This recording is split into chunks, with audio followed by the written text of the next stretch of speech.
कुरुंदवाड शहरात धक्कादायक घटना सोमवारी मध्यरात्री घडले। या हल्ल्यात डॉक्टर गंभीर जखमी झाले असून भांडण सोडविण्यास गेलेल्या एका व्यक्तीलाही दुखापत झाले।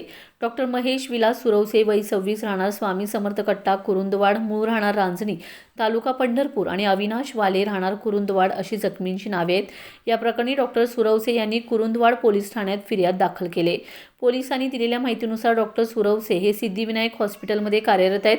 सोमवारी रात्री सुमारे 12 वाजण्याच्या सुमारास संतोष माळी हा हॉस्पिटलमध्ये आला। त्याने त्याचे मित्र शुभम पाटील व शुभम भाट यांना विनाकारण दाखल केल्याचा आरोप करत गोंधळ घातला। तसेच डॉक्टर आणि कर्मचाऱ्यांना शिवीगाळही केली। यावेळी डॉक्टर सुरवसे यांनी त्याला समजवण्याचा प्रयत्न केला असता संतोष माळी यांनी चाकूने हल्ला करत त्यांच्या पाठीवर वार केला। या हल्ल्यात ते गंभीर जखमी झालेत।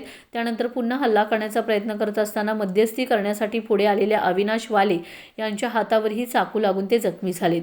हॉस्पिटलमध्ये घुसून झालेल्या या हल्ल्यामुळे वैद्यकीय क्षेत्रात संताप व्यक्त होत असून आरोपीवर कठोर कारवाई करण्याची मागणी डॉक्टर संघटनांकडून करण्यात येत आहे। पोलिसांनी या प्रकरणी गुन्हा दाखल करून पुढील तपास सुरू केला आहे।